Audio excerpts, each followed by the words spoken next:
On a honte parfois. Certains représentants, entre guillemets, qui, ayant certainement hérité cela, d'autres contrées, qui courbent l'échine. Là c'est bon, là c'est promis, là on va faire quelque chose, on va agir contre le fanatisme. Des représentants qui s'excusent, voire qui demandent pardon. Depuis quand est-ce qu'on demande pardon pour des faits que nous n'avons pas commis ? Comme lorsque certains nous disent « Bah alors, que font les musulmans ? Que font les imams contre le fanatisme ?» Oui, nous avons agi contre le fanatisme. Oui, il faut le dire avec force. Oui, nous avons immunisé des milliers de jeunes contre cette idéologie mortifère. Et ça, malheureusement, personne ne le relève. Parce que ça n'arrange pas la thèse selon laquelle les musulmans sont responsables de tous les maux de la société. Donc sur la formation, nous sommes d'accord. Elle est nécessaire. Mais dites-moi, depuis quand l'État organise-t-il le culte ? Est-ce que l'État n'est pas laïque ? L'État ne va pas organiser ces formations, mais il mettra une immense pression sur le CFCM pour qu'il le fasse, CQFT. Je précise que la crédibilité de ce conseil, aux yeux des musulmans, frise le zéro. Et de manière générale d'ailleurs, beaucoup de problèmes se régleraient si la loi actuelle était appliquée. Mais en France, on le sait tous, nous avons la projet de loi aigu. Il faut absolument sortir des lois. Ah oui, mais les juifs et les chrétiens, eux, ils ne causent pas de problème. Ça, c'est parce que...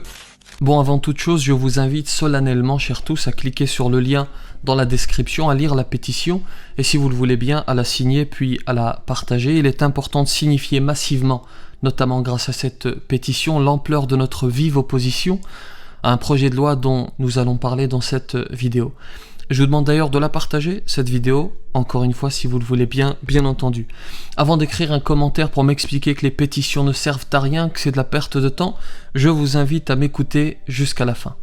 Il y a quelques jours, Emmanuel Macron a pris la parole pour détailler un projet de loi visant à lutter contre les séparatismes. Alors il a d'abord commencé par parler des séparatismes, le pluriel, pour ensuite arriver sur l'unique séparatisme islamiste, et enfin pour finir sur un projet de loi visant à renforcer la laïcité.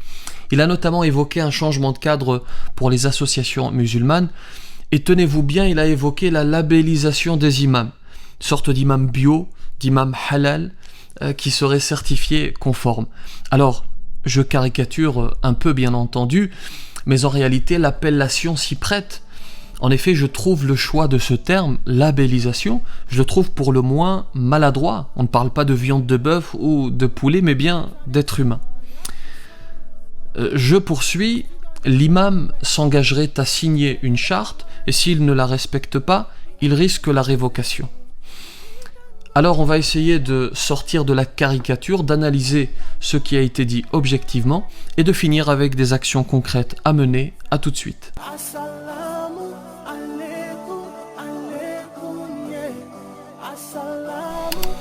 Bismillahirrahmanirrahim, assalamu alaikum wa rahmatullahi wa barakatuh. Bonjour à toutes et à tous. Le quatrième axe de la stratégie que nous entendons conduire de ce réveil républicain consiste à bâtir enfin un islam en France qui puisse être un islam des Lumières. C'est entre autres par ces mots que le président a détaillé son projet. Avant d'essayer de comprendre la définition de l'islam des Lumières, entre guillemets, et avant d'essayer d'identifier celles et ceux qui seraient légitimes pour nous donner cette définition, je tiens à dire ceci. Il faut être objectif, et il ne faut pas tomber dans la mauvaise foi. Est-ce qu'il y a un problème ? La réponse est oui. J'en avais même fait un sujet de prêche il y a quelque temps. C'est d'ailleurs une banalité, mais il faut le répéter autant que nécessaire. Il faut le dire avec force. Oui, il y a certains musulmans, et j'insiste sur le certain, qui ne représentent pas l'écrasante majorité des musulmans. Emmanuel Macron a dit lui-même quelque chose de similaire. Il a dit « Ne nous laissons pas entraîner dans le piège de l'amalgame tendu par les polémistes et par les extrêmes qui consisterait à stigmatiser tous les musulmans. » Alors c'est bien, mais ce n'est pas suffisant. Parce que par ailleurs, ces déclarations ne sont pas pertinentes, il me semble, voire sont de nature à nous questionner sur la véritable définition de la liberté. L'islam des Lumières donc. C'est quoi l'islam des Lumières ? Qui est-ce qui en dessine les contours en réalité ? Vous savez, il y a une méthode qui consiste à répéter une contre-vérité pour en faire une vérité absolue. Dire, bâtir un islam en France qui puisse être un islam des Lumières, c'est sous-entendre que cet islam des Lumières n'existe pas. Mais au-delà, d'abord nous considérons, c'est notre croyance profonde, c'est notre dogme, nous considérons que l'islam est intrinsèquement porteur de lumière. Le chrétien et le juif pensent d'ailleurs la même chose. Ils pensent la même chose de leurs religions respectives. En revanche, comme je l'ai dit précédemment, soyons précis, oui, il y a un problème avec certains musulmans. Il faut bien faire le distinguo parce que les mots ont un sens. C'est comme cette prétendue crise de l'islam. L'islam est une religion qui vit une crise aujourd'hui, partout dans le monde. L'islam n'est pas en crise. Certains ont un problème avec la compréhension des textes, oui, mais le texte en lui-même n'est variétour, comme on dit. Le texte ne changera jamais, il ne sera jamais modifié. Il y a quelque temps, certains avaient fait un appel à la modification du Coran. Le Coran, le texte, la source ne changera pas. En revanche, sa compréhension par les hommes évolue, bien entendu, avec le contexte temporel, avec le contexte spatial. Ça, c'est la première des choses. Ensuite, vous pensez vraiment qu'il n'y a pas d'islam des Lumières ? Est-ce qu'il n'y a pas des dizaines d'établissements musulmans ? Le lycée Averroès, le lycée El-Kindi, l'école bilingue musulmane Evad Vitré, etc. Allez dans ces établissements et vous allez voir la lumière. Vous constaterez les mentions décrochées par ces élèves. Vous constaterez le parcours qui est le leur. Est-ce qu'il n'y a pas des milliers de musulmans, de confessions musulmanes qui brillent, qui sont un plus pour la société ? Et attention, pas de racisme social. Du PDG à l'éboueur, pour moi, ils brillent tous. Qu'ils aient fait des études ou non, celui qui se lève le matin, qui travaille pour ses enfants, qui tire la société vers le haut, en essayant d'avoir le meilleur des comportements, avec les défauts qui sont inhérents à son humanité, pour moi, lui, il brille de mille feux. Est-ce que c'est suffisant ? Non, bien entendu. Mais commençons par faire ce constat objectif, et ensuite on pourra avancer ensemble. Toujours la même méthode, répéter une contre-vérité pour en faire une vérité absolue. Comme lorsque certains nous disent « Bah alors, que font les musulmans ? Que font les imams contre le fanatisme ?» Ceux-là, ces gens-là, de toute façon, ils sont aveugles, parce que nul n'est plus aveugle que celui qui ne veut voir.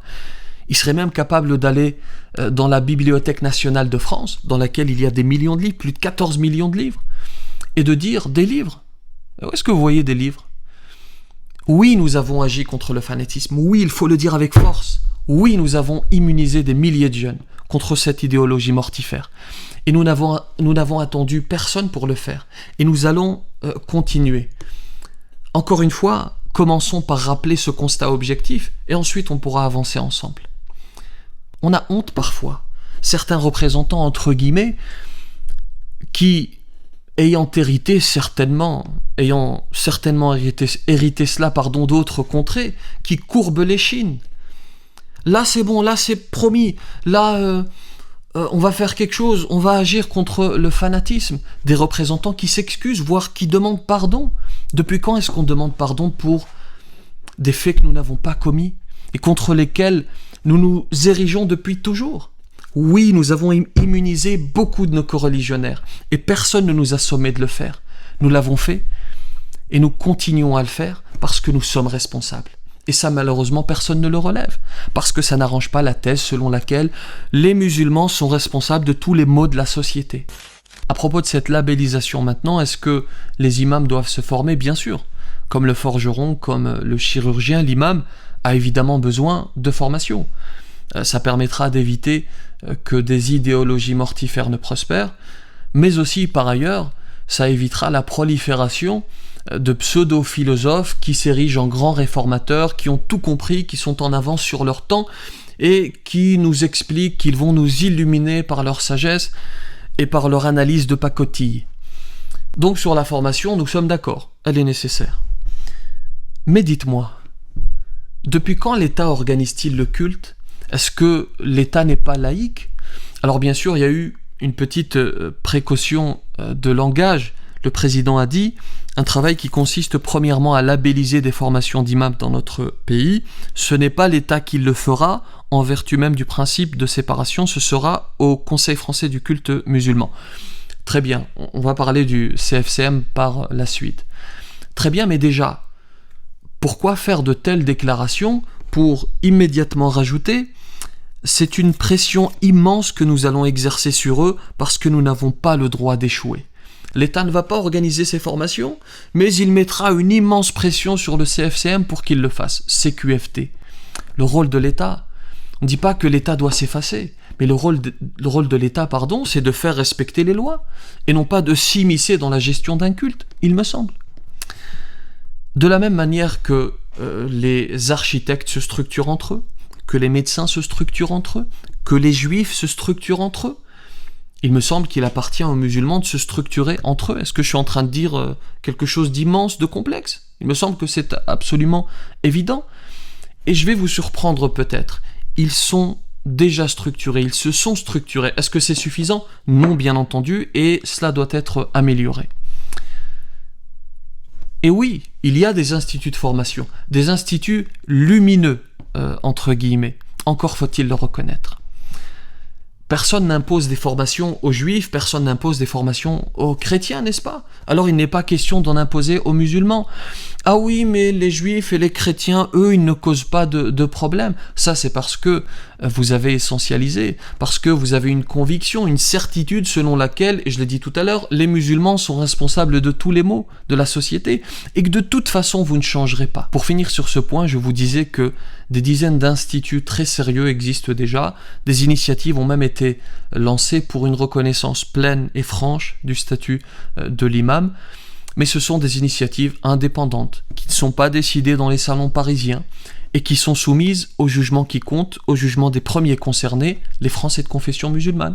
Je ne me prononcerai pas sur l'intention des responsables du CFCM, comme le font certains, d'abord parce que je ne sonde pas les cœurs et les reins, et puis je préfère garder le bon soupçon. Je précise simplement, et c'est factuel, je précise que la crédibilité de ce conseil, aux yeux des musulmans, frise le zéro. Il suffit de les interroger, il suffit d'interroger les musulmans pour le constater d'ailleurs. Et il serait bon que ces responsables soient sur le terrain, qu'ils travaillent réellement à tisser un lien concret avec les musulmans. À propos des associations, il faut analyser la situation avec précision, leur proposer un changement de cadre pour aller vers la transparence, pour accéder à des avantages fiscaux, c'est très bien. Et c'est une chose. Mais l'imposer spécifiquement aux musulmans, c'est autre chose. Et puis vous avez celles et ceux qui proposent des cours d'arabe, des cours de religion à nos enfants, et je le dis très clairement, si une association ne respecte pas la loi, et notamment si elle n'est pas déclarée, ou si elle accueille nos enfants dans des locaux insalubres par exemple, il faut la rappeler cette association à l'ordre bien sûr, je l'avais même rappelé dans cette vidéo, la rappeler à l'ordre, avec bienveillance si possible, en évitant de traumatiser des enfants par une perquisition brutale par exemple, mais de là à chercher la petite bête, à chercher la moindre excuse pour ordonner une fermeture, comme l'ont déclaré certains. Vous avez même les textes qui s'affichent, c'est une autre histoire.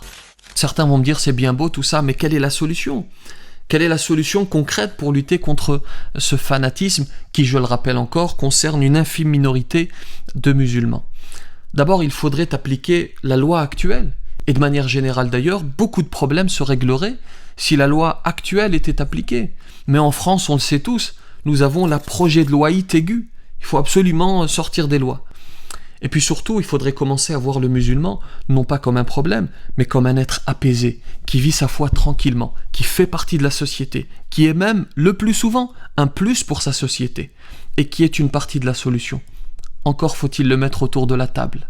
Je termine par vous rappeler de cliquer sur le lien dans la description, de lire la pétition, et si vous le voulez bien, de la signer, et puis de la partager le plus largement possible. Mais attention, la pétition est utile à partir du moment où elle est accompagnée d'autres actions. C'est pour cela que je vous appelle également à vous engager, parce que l'indignation ne suffit pas, il faut agir. Vous pouvez par exemple nous rejoindre au sein de la plateforme Les Musulmans, que vous soyez un simple musulman ou une association. Vous avez les liens ad hoc en description. Alors je ne défends pas de paroisse particulière, l'essentiel c'est de s'engager de manière franche et sage. Simplement j'ai trouvé pour ma part que le plus pertinent c'était de s'engager avec la plateforme Les Musulmans. Pour les imams, nous avons lancé l'UDI, l'Union des imams, avec les objectifs qui s'affichent. Si vous souhaitez nous rejoindre, le lien est dans la description. Plusieurs associations ont écrit des communiqués pour exprimer leurs inquiétudes. Je vous les mettrai également ci-dessous. Une grande pensée, enfin, pour toutes celles et ceux qui se mobilisent contre le Covid, nos médecins, nos infirmières, nos ambulanciers, nos pompiers. Pour n'oublier personne, je vais dire au corps médical dans son ensemble. Une pensée également pour les millions de Français qui sont confrontés aux durs problèmes, à la dure réalité du quotidien. Quant à moi, je vais aller faire une petite pause, c'est fatigant tout ça, et je vais essayer de jouer aux échecs avec mon fils. Il vient d'en apprendre les règles. Que la paix soit sur vous.